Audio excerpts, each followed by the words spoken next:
So hello friends, so my today's topic will be the introduction to the quantum mechanics, difference between classical and quantum mechanics, how the concept of classical mechanics, how the concept of quantum mechanics came into the picture. So what is it actually? The physics of atomic and the subatomic level, what we do not realize in our real daily life, but we have to understand the concept of quantum mechanics and how it came, what are the different experiments and the results that led to the invention of quantum mechanics, such as one of it is black body radiation, the discrepancy in the spectrum like ultraviolet catastrophe. So all these things I will be describing to you in a very easy way. So don't, if you like my lecture, please don't forget to like and subscribe my channel so that you could not get any, you will not miss any updates. Okay, so let's start from our first slide. What is it? So there are branches of physics: classical, quantum and statistical. So to know the classical mechanics, we need to study the equation of motion, that means the rate of change of momentum. This is Newton's second law. And what is we actually, suppose we are having one, suppose one pencil or one something and anything in your table, and if you just in order to know the motion, you need to study only the center of mass of the system. Okay, nothing else you have to study. This is the center of mass of the system. Suppose you have a pencil in your hand, and like suppose at one time it fell down from your hand. So what is this? In that moment you can realize the center of mass is not in your hand, so that it fall down. And when it is your hand, the center of mass must be between the two hand, I mean the two fingers, or yeah, only the midpoint of the pencil. Okay, so all you need to study is to only the center of mass of the system for the classical mechanics.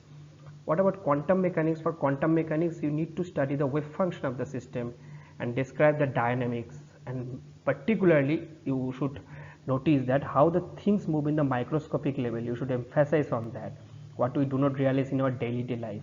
Okay, so but in statistical mechanics, you deals with the ensemble, my velocity, momentum of all particles, contrary to the classical mechanics. So there are classical physics, different branches of it. What are they? Classical mechanics, electrodynamics and thermodynamics. So electrodynamics, what it needs, it just deals with the electricity and magnetism, the concept of electricity and magnetism. Thermodynamics, the law of heat equation, what you study. And in the classical mechanics, what you there are dynamical variables, that is position, pardon, this will be q1, q2, q3, q4 at its counterpart p1, p2, p3, p4. This is the position and the corresponding momentum, what you need to study in the classical mechanics. So but what happens, before 1900 scientists used to study all the things using classical mechanics, but what are the challenges we face? The challenges we face in the microscopic level mainly, that is the atomic and the subatomic level, and the relativistic aspect, that means we were close to the speed of the light. So in that way classical mechanics faces channel and challenges, and many of the results were proved incorrect using the classical mechanics.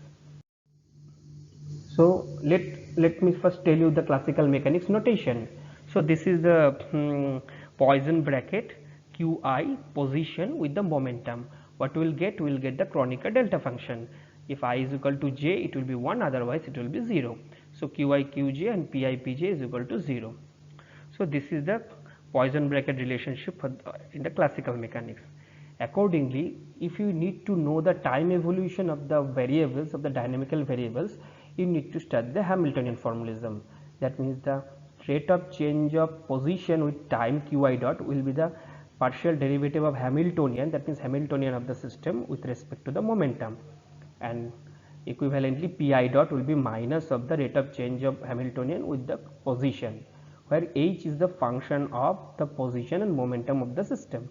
If it is not explicitly dependent on t, we will call it an autonomous system, Hamiltonian. So what happens, this is a phase space, this position and the momentum. If we start with the initial condition, so at a later time, this is a phase space trajectory, it can tell you about the future information in the phase space. All that we will do in the classical mechanics. So Poisson bracket, Hamiltonian formulation and phase space, we deal this notation in the only in the classical mechanics. So, but what are the challenges I have already told? That means it can't describe the effects like the black body radiation, photoelectric effect, quantum effect, and also and equivalently the behavior of the light. What is light? It cannot describe before 1900. So some important phenomena are there. So in 1900, what are the invention? Max Planck invented the black body radiation with the experiments. Then Albert Einstein's photoelectric effect. Then Rutherford discovered the atomic nucleus. Niels Bohr is a famous model of hydrogen atom, and there is a Compton effect which studies the particle nature of the light. Louis de Broglie tells about the matter waves. Waves in motion have the dual character, and the famous Schrodinger and the Heisenberg's equation in the quantum picture. All that tells you about the quantum picture in the first half quarter of the 20th century. Okay. So quantum mechanics. What are the two pictures? There are two Heisenberg pictures and a Schrodinger picture. Heisenberg picture tells the evolution of the operator, and it tells Schrodinger picture is more intuitive. It tells you about the evolution of the state vectors. Okay. So if we study the quantum mechanics, the analog of the Poisson bracket will be the commutator bracket. Simply you need to understand this. Here is a Poisson bracket and the analog will be the commutator bracket. So let me show you. This is a position. So but in the classical quantum comparison, what is the comparison? In classical we can have every wavelength allowed, but in quantum there will be discrete and discontinuous. That I will tell you about the black body radiation. What is the concept of discrete and a discontinuous? Everything is not possible. This is a famous Rydberg equation.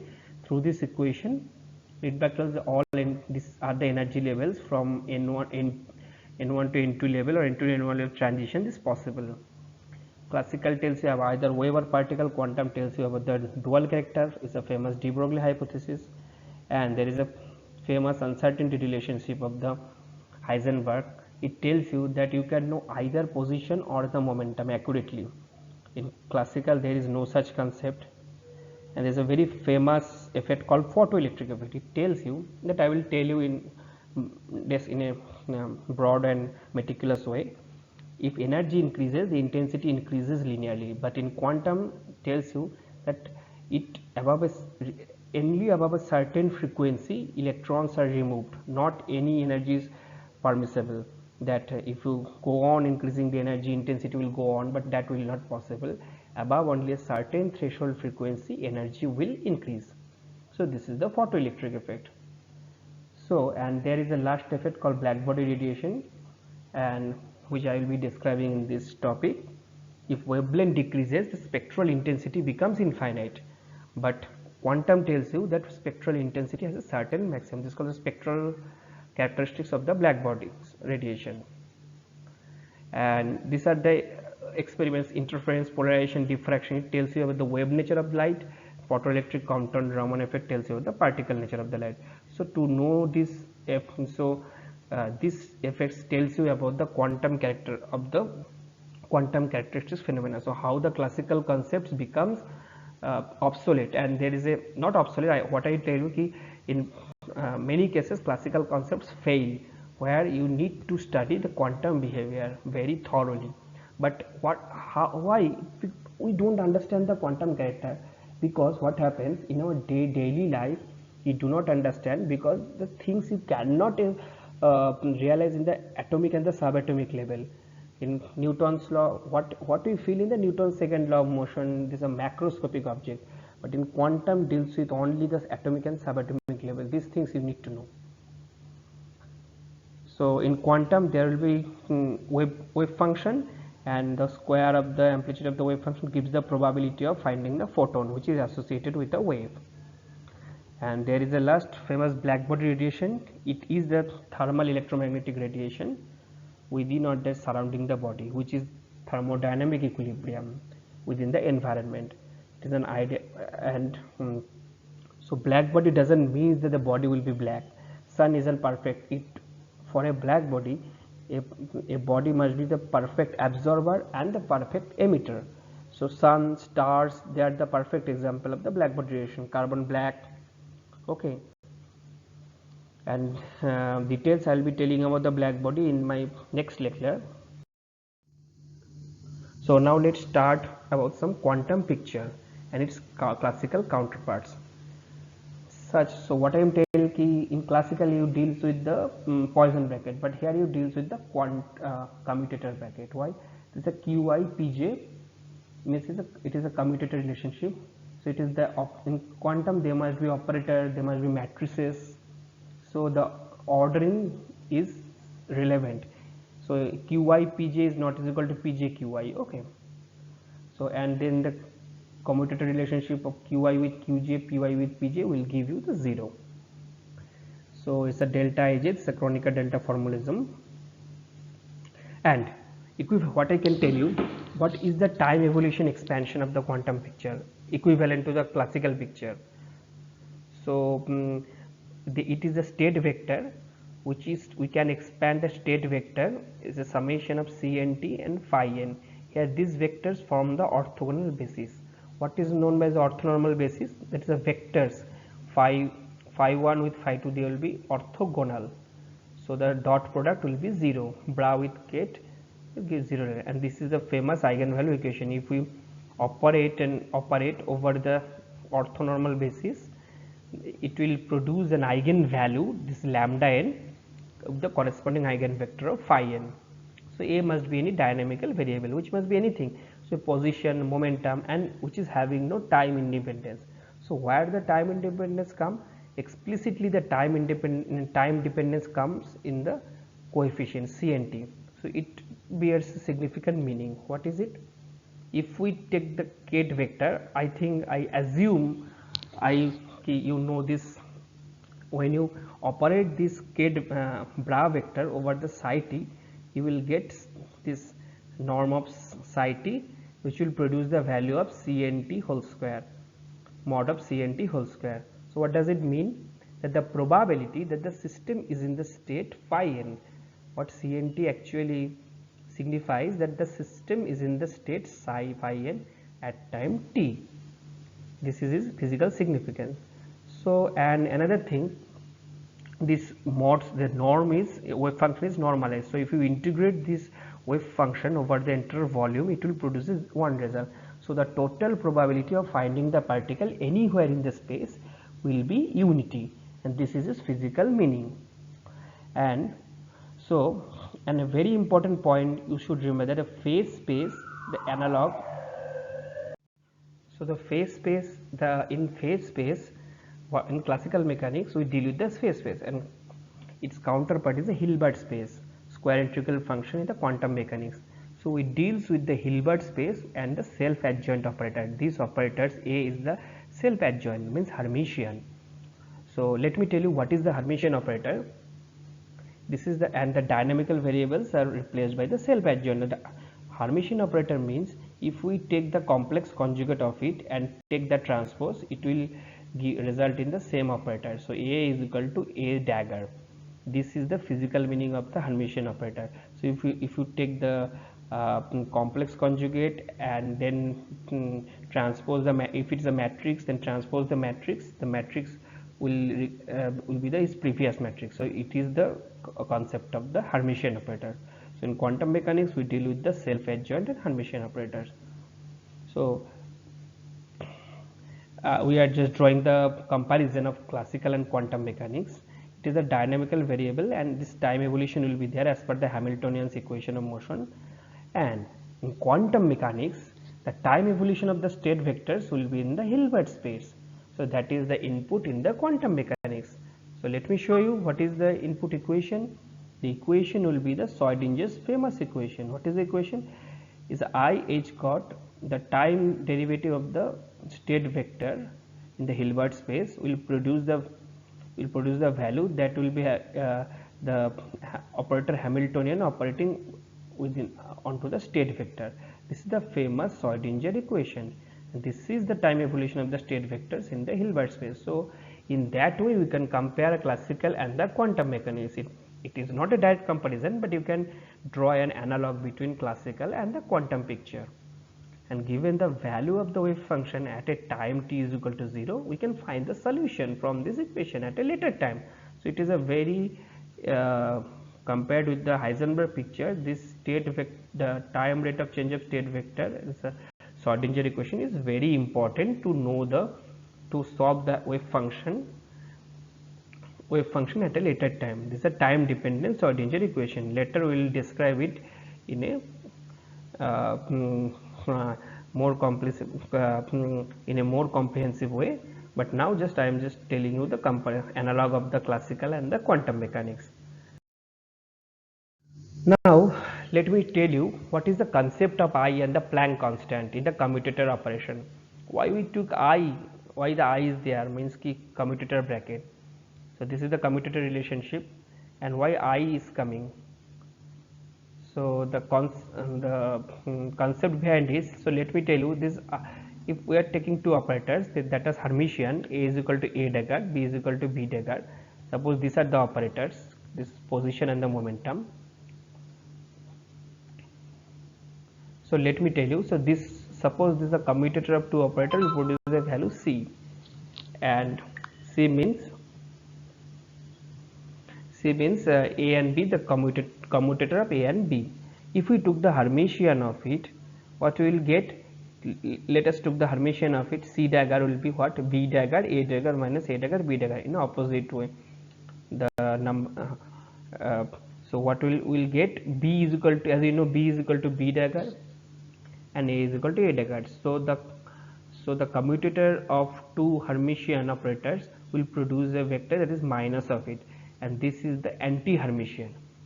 So the commutator of two Hermitian operators are anti-Hermitian. So that's why that is the imaginary term I has been included to make it a Hermitian.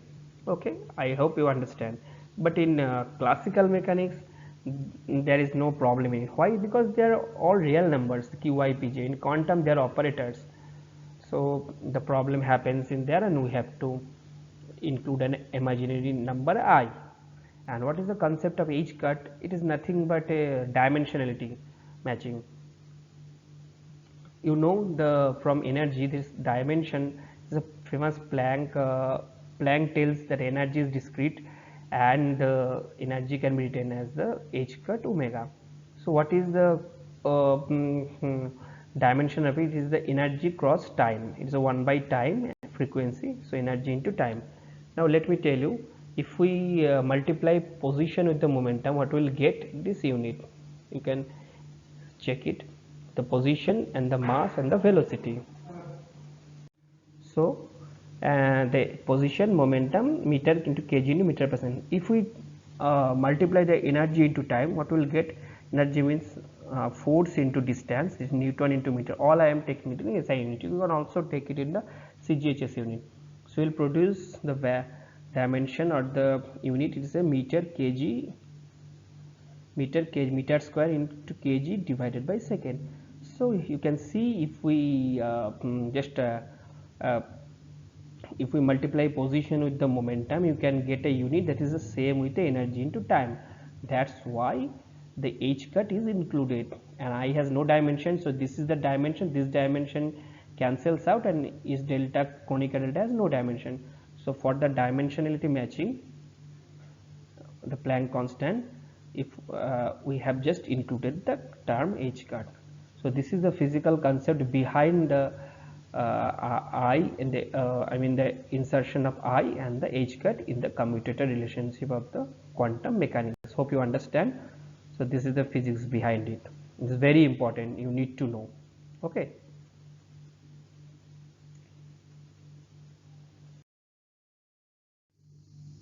Now I will move to my next slide. It's ultraviolet catastrophe and black body radiation. So what is the ultraviolet catastrophe and the black body radiation, which is leading us to the concept of quantum mechanics? What we get, so what in earlier the Rayleigh jeans produces a result called the energy density, which is proportional to the lambda to the power 4. But what we get, if we just this is a famous Rayleigh jeans law. This is the energy spectrum, which is dependent on the time and the wavelength. if we took the limiting case with lambda tends to 0, it will produces a result called infinity. So it's a classical picture. What we get if we took the wavelength which is approaching towards 0, the spectrum peak will approaching towards the infinity, but that will not be possible.